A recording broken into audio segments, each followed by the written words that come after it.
Gotui Dragon, Delicious Injo Donjon ou encore Donjon Meshi, cet anime de fantasy sorti le 4 janvier 2024 n'est pas juste l'anime de cuisine que vous imaginez, c'est bien plus que ça. Et aujourd'hui, je vais vous expliquer pourquoi vous devez aller voir cette pépite de fantasy et de cuisine. On suit un groupe d'aventuriers qui, après avoir perdu un combat face à un dragon et s'être enfuis, doivent retourner dans le donjon pour sauver leur coéquipière, Faline, qui s'est fait manger par le dragon. Mais heureusement pour eux, les dragons digèrent lentement. C'est une course contre la montre qui s'enclenche. Mais étant fauchés, sans provisions, et ayant quelques membres de leur groupe qui ont quitté leur équipe, tout ceci s'annonce très compliqué. Mais Laius, le leader du groupe, a une super idée. Une idée des plus farfelues. Pourquoi ne pas manger les monstres qu'ils rencontreront lors de leur descente dans le donjon? Slime, scorpion, orques, mimiques, cocatrices et même dragons, tous y passeront. Mais ayant de piètres capacités de cuisine, notre fine équipe pourra compter sur Senshi, un nain habitant le donjon qui a l'habitude de cuisiner les monstres. Maintenant pareil, notre équipe va devoir affronter le donjon et son drôle d'écosystème pour le meilleur et pour le pire. Pourquoi ça marche aussi bien quand on est inondé d'anime fantasy / harem, isekai, avec des histoires de donjons, de pouvoirs cachés, de rois démons, de réincarnation, ou si vous préférez, à force de manger la même chose chaque saison, ça devient rapidement écœurant. Donjon Meshi et Frieren sont un vent de fraîcheur parmi tous ces animes fantasy qui se ressemblent de plus en plus. Là, nous sommes sur des personnages qui sont adultes, des monstres réalistes, une super comédie, on suit juste un scénario loufoque de type D&D. Passons maintenant au cast de personnages, et on n'éclairons pas sur l'équipe cliché d'aventuriers. Commençons par notre personnage principal, Laius, le chevalier de l'équipe, un peu autiste sur les bords, qui est souvent coincé dans son propre petit monde, un petit peu trop obsédé par les monstres, au point de mettre ses camarades en danger ou lui-même, mais quand il le faut, il est capable de se recentrer et se comporter comme un réel leader. Parfois, on arrive même à se demander s'il n'oublie pas qu'il a sa sœur à sauver. Mais au fond, on sait qu'il veut la sauver et que rien ne l'arrêtera. Mais simultanément, ils utilisent leur situation financière avec cette équipe et leur quête d'aller sauver Faline pour laisser libre cours à ses pensées intrusives, entre guillemets, manger des monstres. Marcille, l'elfe douée en magie, dans le déni du fait qu'elle est aussi folle que tous les autres, prête à tous les sacrifices pour sauver Faline, clairement un personnage doué d'un grand cœur qui à chaque épisode change de coupe de cheveux. Clairement pas l'elfe typique qu'on a l'habitude de voir dans un anime de fantasy. La plus réticente de l'équipe à manger des monstres comme le spectateur, mais qui au fur et à mesure de l'anime va se mettre à accepter d'en manger et trouver ça plutôt normal, tout comme le spectateur. Et c'est clairement le membre de l'équipe le plus drôle. On peut penser au début que Marcille allait devenir un personnage ennuyant et énervant, mais on finit juste par l'adorer et à s'amuser à l'avoir stressé. Chilchuck est le petit malin et insolent du groupe, le réaliste qui nous ramène à la réalité quand ça part trop loin et qu'on nous prend toujours pour un enfant.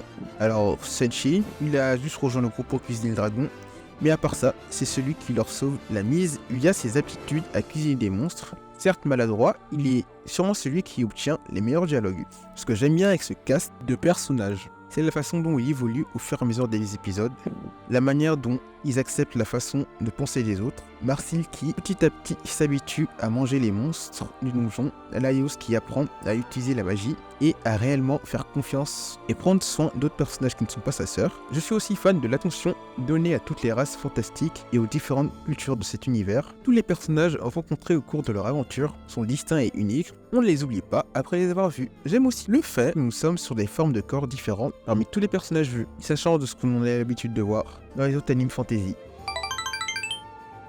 Et maintenant, parlons du super world building ou construction de monde. Mais pour ceux qui ne savent pas ce que c'est, la construction de monde est le processus de création d'un monde imaginaire souvent utilisé comme un cadre pour une œuvre de fiction comme un roman, un film, un jeu vidéo ou un jeu de rôle sur table. Cela implique de créer la géographie, l'histoire, les cultures, les langues, technologies, les systèmes de magie et d'autres éléments qui donnent au monde une cohérence et une immersion. Et là, on peut voir que l'auteur s'est vraiment cassé la tête avec son monde. Déjà, la magie de résurrection ne marche uniquement dans le donjon, et elle ne marche pas à tous les coups, car s'il vous manque trop de morceaux du corps original lors de la résurrection, l'âme disparaîtra. Quand on pense à un dragon, on pense à une créature ailée. Eh bien le dragon rouge n'a pas d'aile. Pourquoi ? Car il se déplace uniquement au sol. Ou encore le fait qu'au lieu de juste cracher des flammes par magie, il respire plus un gaz inflammable qu'il allume. Le donjon qui fonctionne comme un écosystème où chaque monstre n'est pas juste placé là pour bloquer le chemin, Le fait que ces monstres soient uniques est tellement bien réalisé qu'on pourrait les prendre pour réels. Exemple, l'armure vivante qui, au lieu d'être juste contrôlée par des esprits, est actuellement contrôlée par des mollusques. J'aime les détails ajoutés sur chaque monstre, de l'espèce à l'anatomie, à l'habitat. Il a dû falloir beaucoup de méthodes de cuisine et de recherches biologiques pour faire ce manga de cuisine et de monstres. L'auteur a même sorti une encyclopédie sur le manga. Il est temps de parler du super et incroyable studio j'ai nommé Trigger. Connu pour ses œuvres comme Little Witch Academia, Kill la Kill ou encore le très connu Cyberpunk Edge Runner. Et clairement, encore une fois, ils ne se sont vraiment pas ratés avec cette adaptation. On voit clairement qu'ils sont très pointilleux au niveau des détails. Déjà, avec le personnage de Aios qui dans le manga ne porte pas de jambière, mais pour cette adaptation, ils lui en ont rajouté. Ou encore à un moment, Marcel est transformé en statue de pierre et perd un cil, ce qui n'est pas montré dans le manga, alors que dans l'anime, ils ont quand même pris la peine de retirer ce cil. En clair, une adaptation qui respire la passion et regardez cette animation quoi, même lors des combats. Mais surtout, lors de la préparation des monstres, ils réussissent à rendre ça réaliste et tellement beau que même moi ça me donne faim. Même au niveau des OST, ils se sont dépassés tellement que parfois on se sent transporté dans un autre monde. D'ailleurs, l'auteur ne souhaitait pas d'adaptation animée avant que le manga ne soit fini. Qu'est-ce que je peux dire de plus à part que l'on est sur un super anime de cuisine fantasy qui va au-delà de ce à quoi on pourrait s'attendre à première vue, avec une histoire pleine de rebondissements qui tient debout, des personnages qui sortent des clichés d'anime fantasy, un autiste qui veut absolument manger des monstres, une elfe qui n'est pas sexualisée, un petit homme grincheux et insolent, un grand-père dont le seul travail est de cuisiner et à qui on s'attache, et un monde qui a l'air tout droit sorti d'un D&D avec une construction de monde incroyable. Et avec un studio aux petits oignons sur son adaptation, que demander de plus?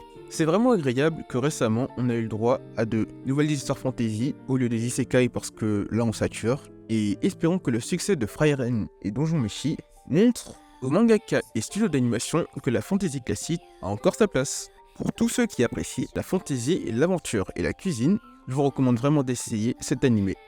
Lors du premier épisode, je m'attendais juste à un simple anime de cuisine, mais plus les épisodes avançaient, plus j'avais envie d'en apprendre plus sur ce monde et ses personnages.